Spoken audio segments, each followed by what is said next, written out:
بسم اللہ الرحمن الرحیم باب الصلاة إلى الراحلة والبعير والشجر والرحل. حدثنا محمد بن أبي بكر المقدمي البصري قال حدثنا معتمر بن سليمان عن عبيد الله بن عمر النافع عن ابن عمر عن النبي صلى الله تعالى عليه وسلم أنه كان يعرض راحلته فيصلي عليها.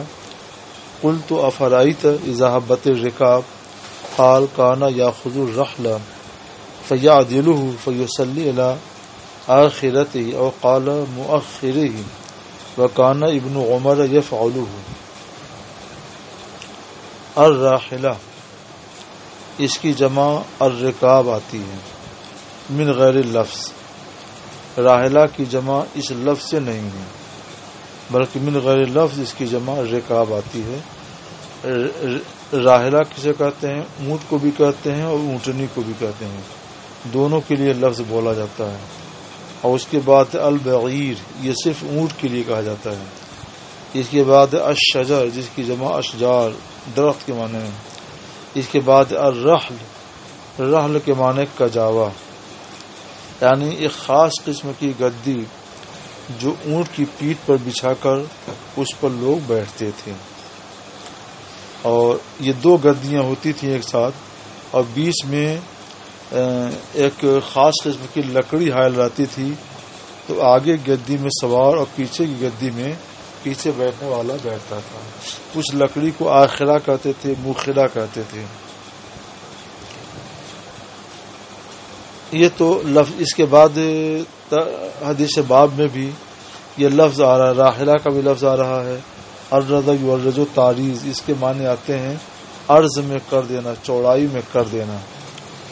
حبت الرکاب رکاب کے معنی میں نے بتا دیا کہ الراحلہ کی جمع ہے. اس کے معنی اونٹنی اور اونٹ کے بھی کر سکتے ہیں. عدل یادل کے معنی برابر کرنا. اور مؤخرہ اور آخرہ وہی دو گدیوں کے بیچ میں یا کجاوے کے بیچ میں جو لکڑی ہوتی ہے جو آگے اور پیچھے کے سوار درمیان حد فاصل ہوتی ہے اس کو آخرہ اور مؤخرہ کہتے تھے. اب یہ چیز نہیں پائی جاتی ہے. اب تو موٹر سائیکل ہے جس پر دو آدمیوں کو بیٹھنے کے لیے گدی بنی ہوتی ہے. اس کو راحلہ کہہ سکتے ہیں مگر اس میں بیچ میں کوئی حد فاصل نہیں ہوا کرتا. ترجمہ چونکہ آگے بعیر کا لفظ آ رہا ہے اس لیے ہم الراحلہ کا ترجمہ اونٹنی سے کریں گے. اونٹنی اور اونٹ اور درخت اور کجاوے کی طرف نماز پڑھنے کا بیان. یعنی کیا اونٹنی کو نماز میں ستھرا بنا سکتے ہیں یا اونٹ کو ستھرا بنا سکتے ہیں یا درخت کو یا کجاوے کو ستھرا بنا سکتے ہیں؟ سب کا جواب یہ ہے کہ ہاں بنا سکتے ہیں. نافع ابن عمر سے وہ نبی کریم صلی اللہ تعالی علیہ وسلم سے کہ انہ کان یورز راحلۃ نبی کریم صلی اللہ تعالی علیہ وسلم اپنی سواری کو عرض میں کر دیا کرتے تھے اور پھر اس کی طرف منہ کر کے نماز پڑھتے.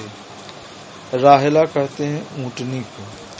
تو جب اونٹنی عرض میں ہو اور اس کی طرف منہ کر کے نماز پڑھنا جائز ہے تو درخت کی طرف منہ کر کے پڑھنا بدرجہ اولا جائز ہوگا. اور یہی حکم پھر بعیر کا بھی ہوگا، اونٹ کا بھی ہوگا.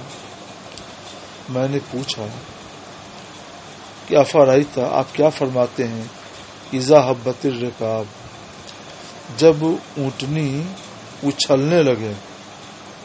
تو فرمایا کان یاخذ الرحل نبی کریم صلی اللہ تعالی علیہ وسلم کجاوا کو پکڑ کر اسے درست کر دیتے اور پھر آخرہ کی طرف منہ کر کے یا مؤخرہ طرف منہ کر کے نماز پڑھتے. یہ وہی لکڑی ہوئی. اور ابن عمر رضی اللہ تعالی عنہما بھی حضور کی سنت کو عمل کرتے ہوئے ایسا ہی کرتے تھے. تو اس میں شجر کا ذکر نہیں ہے، باقی چیزوں کا اور بعیر کا بھی ذکر نہیں ہے.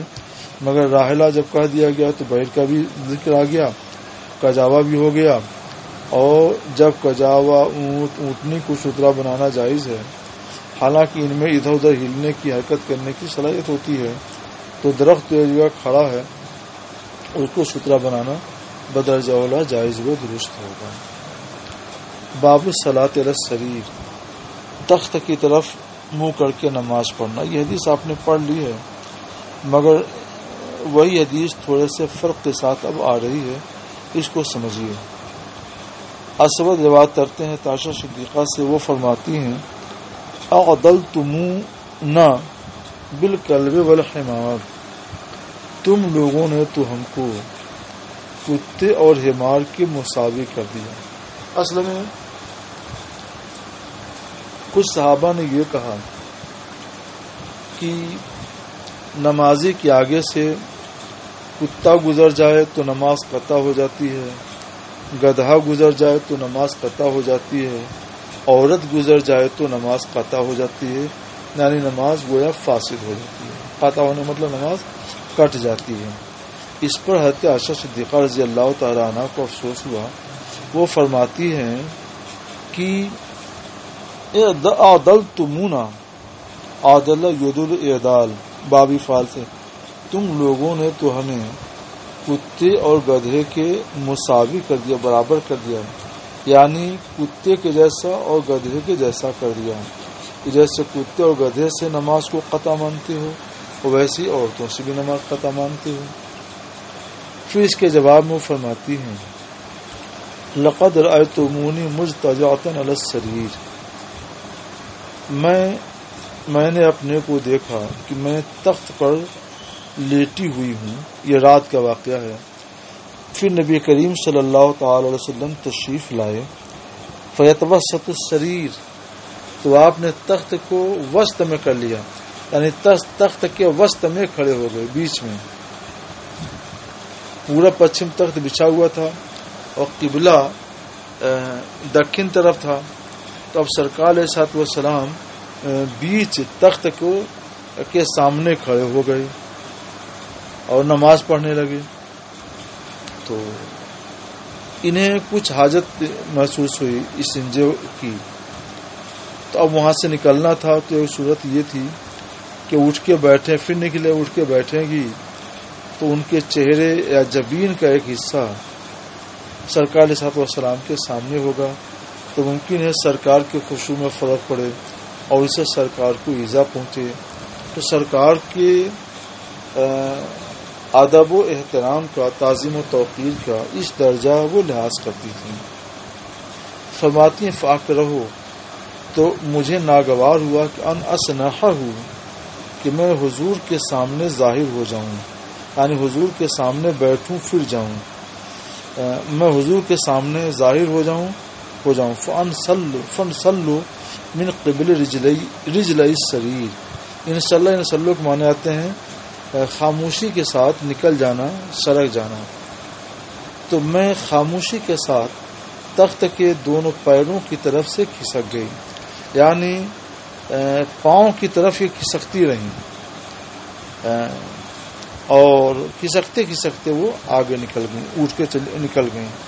حتی انصلی من لحافی، یہاں تک کہ میں اپنی چادر سے نکل گئی، اور چونکہ وہ رات کا وقت تھا، گھروں میں چراغ نہیں ہوتا تھا، اس لیے سرکار علیہ الصلوۃ والسلام اپنی نماز میں مشغول رہے، اور میں خاموشی کے ساتھ قضاء حاجت کے لیے گئی اور واپس آئی۔ تو اس حدیث میں کچھ اختصار ہے، یہ حدیث ابھی آگے کئی مرتبہ آئے گی۔ ان حدیثوں کا مفہوم بھی ہم نے یہیں بیان کر دیا کہ ان اسنحہ، کہیں پہ ان اجلسہ ہے، مجھے یہ ناگوار ہوا کہ میں بیٹھ جاؤں، یا ان استقبلہ، یا مجھے یہ ناگوار ہوا کہ میں رسول اللہ صلی اللہ تعالی علیہ وسلم کی طرف اپنا رخ کروں، تو یہ مجھے ناگوار ہوا، اس لیے میں کھسکتے کھسکتے چارپائی کے پاؤں کی طرف چلی گئی اور وہیں سے دھیرے سے نکل گئی۔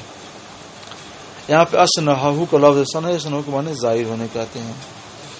تو مجھے اچھا یہ ناگوار کیوں ہوا، انہوں نے مخلوق کیوں سمجھا کہ کہیں سرکار کے خشوع و خضوع میں فرق ہو تو یہ میری طرف سے ایک طرح سے ایذا ہو جائے گی۔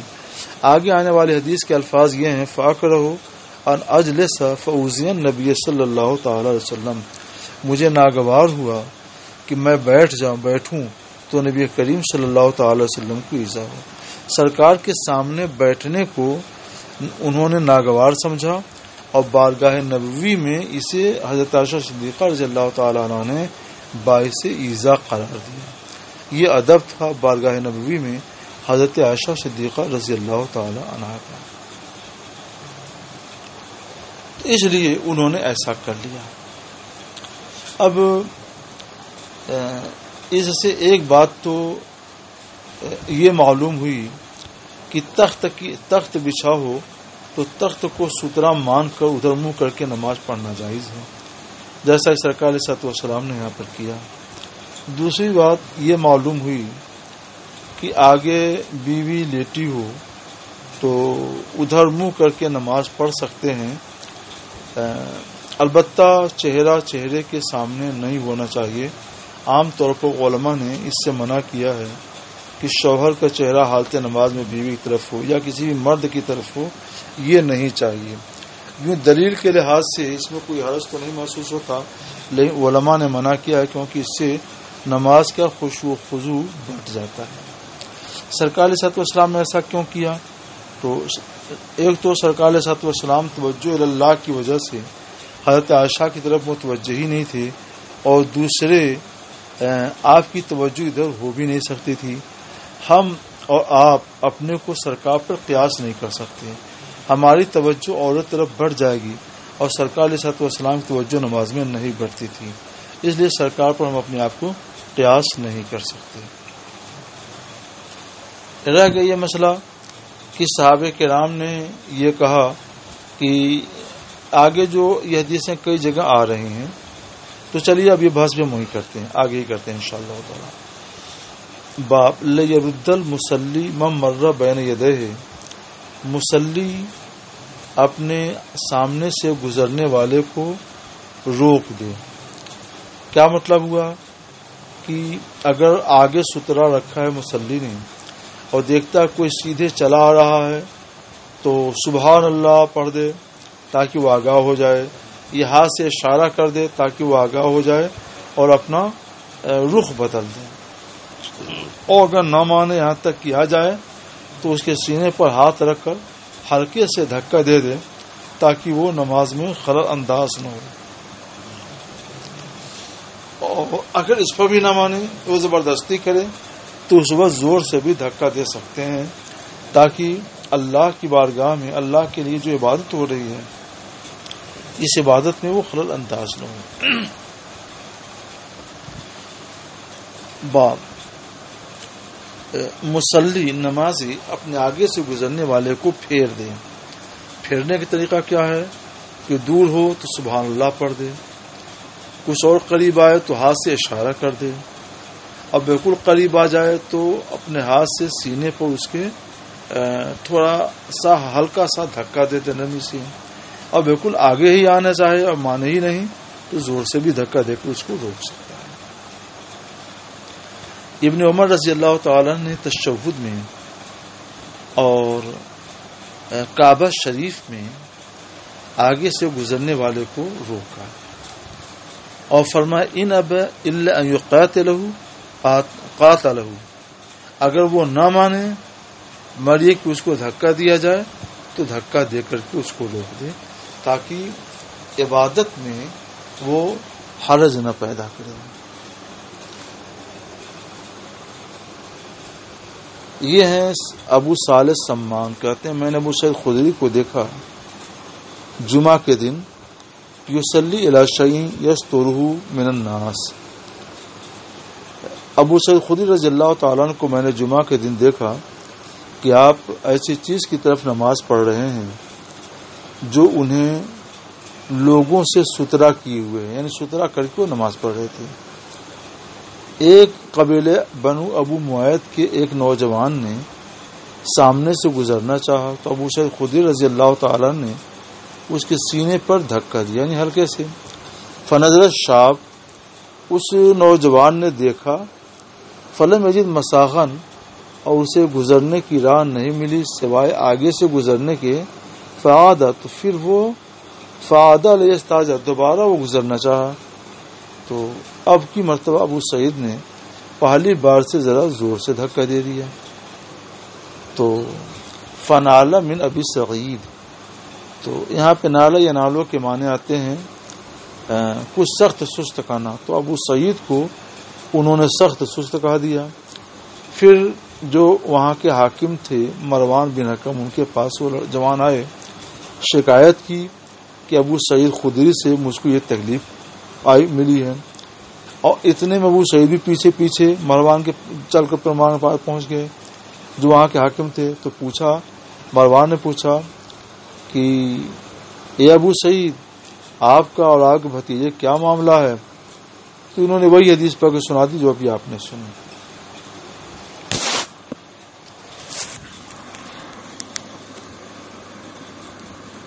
باب اسم المار بین یدی المصلی.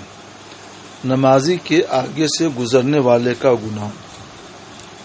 آسان حدیث ہے. بسر بن سعید زید بن خالد، بسر بن سعید سے روایت ہے کہ زید بن خالد نے انہیں ابو جوہیم کے پاس بھیجا کہ ان سے یہ مسئلہ پوچھیں کہ انہوں نے رسول اللہ صلی اللہ تعالی علیہ وسلم سے نمازی کے آگے سے گزرنے والے کے بارے میں کیا سنا ہے.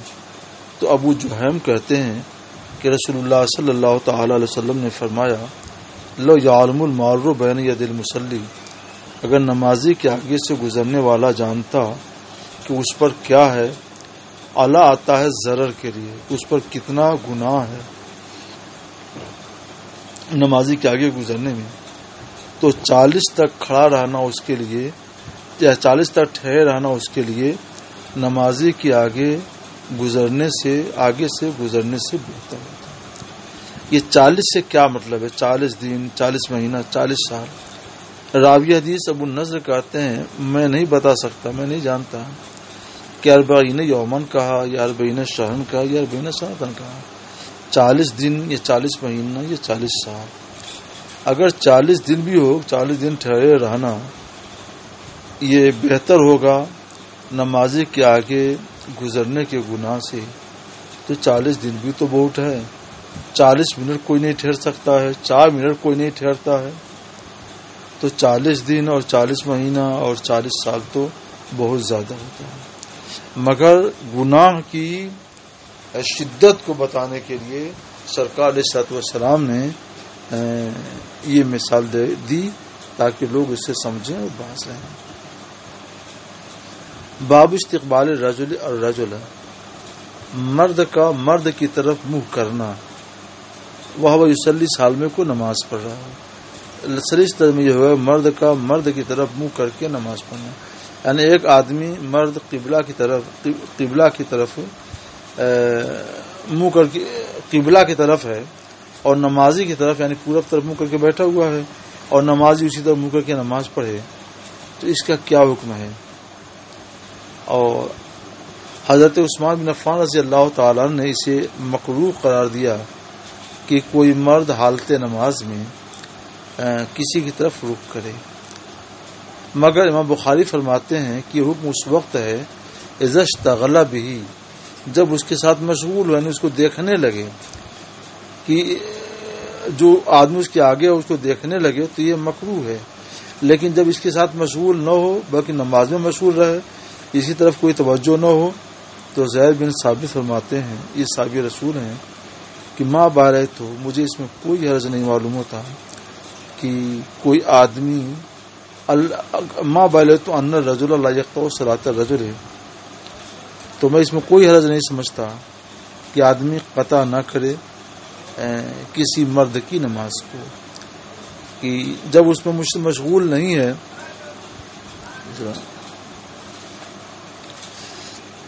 تو زید بن ثابت نے فرمایا ماں بائلے تو میں اس میں کوئی حرج نہیں سمجھتا. ماں بائلے تو پر وقف کیجئے. اب اس کے بعد جملہ مستانفہ ہے، شروع کا جملہ یہاں سے نیا جملہ شروع ہوتا ہے. ان رجل لا یقطع صلاۃ الرجل، بے شک کوئی مرد کسی نماز کی آدمی کو قطع نہیں کرتا، اس سے نماز قطع نہیں ہوتی. البتہ اس کو دیکھنے میں مشغول ہوگا تو خشوع خضوع میں خلل آئے گا، اور دیکھنے میں مشغول نہ ہو، اللہ طرف مشغول رہے تو اس پر بھی وہ قرات بھی نہیں آئے گی.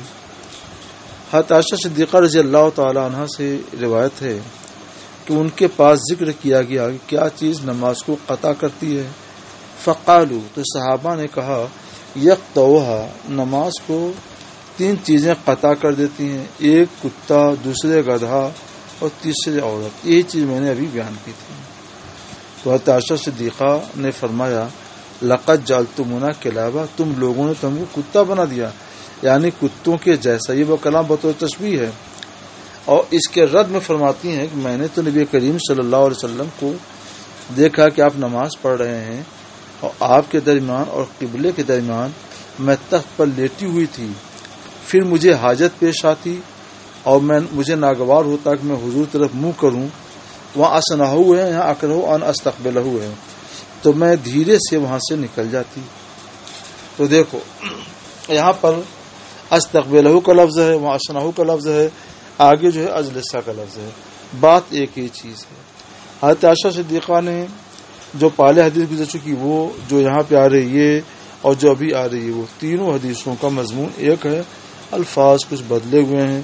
وہ استدلال یہ کر رہی ہیں کہ میں حضور صلی اللہ تعالی وسلم کے آگے لیٹی رہتی تھی اور میرے وسط میں سرکار علیہ الصلوۃ والسلام نیت باندھ کر کھڑے ہو کر نماز پڑھتی. اگر عورت نماز قطع کرتی تو سرکار علیہ الصلوۃ والسلام کی نماز بھی قطع ہوتی. میں تو سرکار کے آگے رہتی تھی، سرکار کو معلوم تھا اور پھر بھی سرکار پڑھتی. مگر سرکار علیہ الصلوۃ والسلام پڑھتے تھے اور قصدن پڑھتے تھے. اس بات کی دلیل ہے کہ عورت کی وجہ سے نماز قطع نہیں ہوتی ہے. تو پھر ان حضرات نے جو کہا کہ یقطع الصلاۃ الکلب والحمار والمرأہ، کیا یہ ان لوگوں کا اجتہاد ہے، یہ حدیث سے ثابت ہے؟ تو جواب یہ کہ اجتہاد نہیں ہے، کیونکہ اس طرح کی بات اجتہاد سے نہیں کہی جاتی ہے، بلکہ انہوں نے سرکار علیہ الصلوۃ والسلام سے سنا ہوگا، اس لیے انہوں نے بیان کیا. حضرت عائشہ صدیقہ رضی اللہ تعالیٰ عنہ نے اس حدیث پر توجہ کیوں نہیں کی؟ اس لیے کہ یہ واقعہ خود ان کا اپنا تھا کہ وہ سرکار کے آگے تھیں اور سرکار ان کی طرف منہ کر کے نماز پڑھ رہے تھے. اگر نماز قطع ہوتی تو سرکار اور طرف منہ کر کے نماز نہیں پڑھتی. تو اس سے یہ معلوم ہوا کہ یہ حدیث قلب و حمار والی حدیث پر راجح ہے. یہ بھی ہو سکتا ہے کہ حضرت عائشہ صدیقہ رضی اللہ تعالیٰ عنہ کو یہ معلوم ہوا کہ وہ حدیث پہلے کی ہے اور یہ حدیث جو حضرت عائشہ صدیقہ کے ساتھ پیش آئی تو یہ حدیث بعد کی ہے. تو یہ حدیث عائشہ ناسخ ہو اور وہ قطع قلب والی حدیث جو ہے وہ منسوخ ہو. یہ 2 توجیہ ہوئی. اور تیسری ایک توجہ یہ ہے کہ نہ تو راج مرجو اور نہ ہی ناسخ منسوخ، بلکہ اس سے ہٹ کر کے ایک الگ توجیہ بھی اس کے اندر ہو سکتی ہے کہ قطع سے مراد ہے قطع خشوع کہ 3 چیزیں نماز کے خشوع کو قطع کرتی ہیں، نماز میں خشوع و خضوع کو قطع کرتی ہیں، وہ کتا اور گدھا اور عورت. اور یہ تو ہو سکتا ہے کہ جب کوئی نماز پڑھ رہا ہو اور آگے سے کتا گزرے گا تو ڈر لگے گا کہیں کاٹ نہ لے، گدھا گزرے گا ڈر لگے گا کہیں لات نہ چلا دے، عورت گزرے گی تو دل بڑھ سکتا ہے. اس سے خشوع و خضوع میں فرق پڑے گا. تو قطع سے مراد کیا ہے؟ قطع صلاۃ نہیں بلکہ قطع خشوع صلاۃ ہے. یہ 3 توجیہیں یہاں پر ہیں. ان تینوں توجیہوں کو آپ یاد رکھیے گا. ہر توجیہ اپنی جگہ پر بہت مناسب ہے.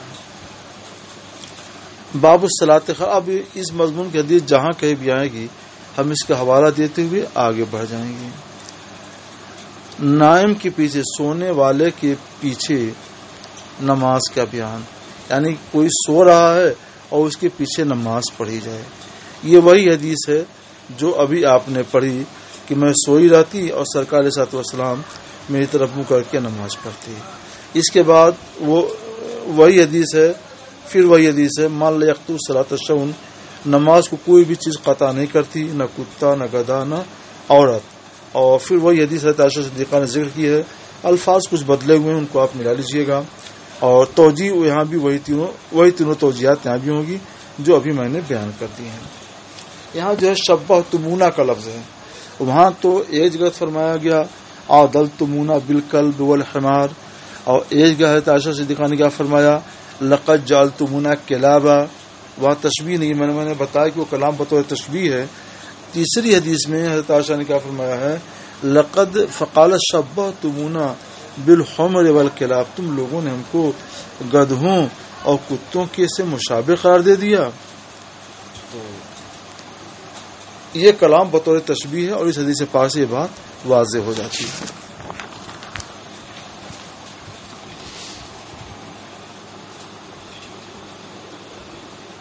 پھر وہی حدیث ہے، اب اس کے بعد ایک نئی حدیث، اذا حمل جاریۃ صغیرۃ علی عنقہ فی الصلاۃ، نماز میں اپنی گردن یا اپنے کندھے پر چھوٹی بچی کو اٹھا لے تو نماز میں کوئی فرق پڑے گا کہ نہیں پڑے گا؟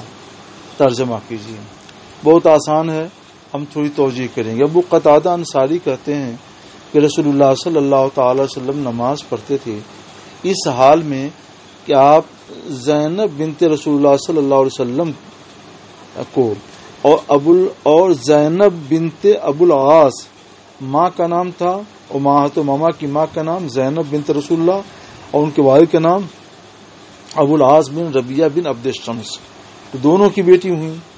تو اور سرکار اپنی نواسی حضرت امامہ کو کندھے پر اٹھا لیتے تھے، فیضا سجدہ، جب سجدہ کرتے تو رکھ دیتے، فیضا قام حملہ، اور جب سرکار کھڑے ہوتے تو ان کو اٹھا لیتے۔ اس کو آج کل کے غیر مقلدوں نے اس بات کے ثبوت میں پیش کیا ہے کہ اس سے ثابت ہوتا ہے کہ نماز میں عمل کثیر جائز ہے، اور عمل کثیر کی وجہ سے نماز فاسد نہیں ہوگی، مگر ایسا نہیں ہے، یہ عمل کثیر نہیں ہے۔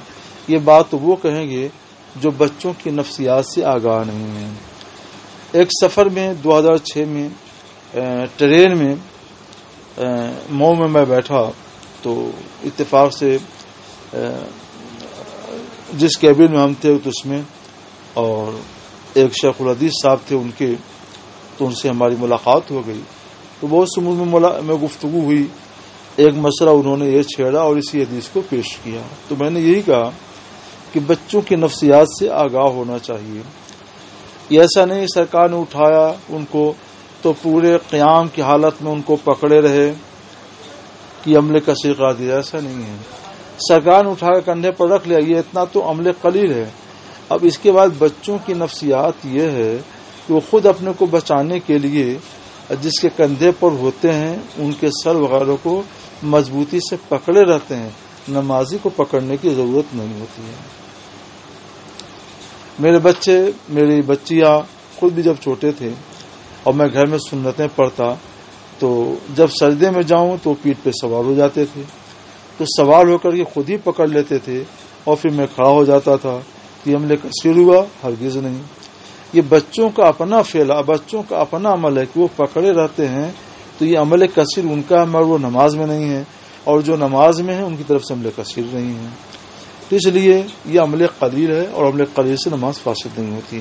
اس کے بعد جناب والا متعدد ابواب ہیں، اور ان ابواب کی تمام احادیث آپ نے ابھی جلد پڑھ لی ہے، سب کو آپ ملا لیجئے، ساری حدیثیں، سارے الفاظ پڑھے ہوئے ہیں، سب کی تشریحات ہو چکی ہیں۔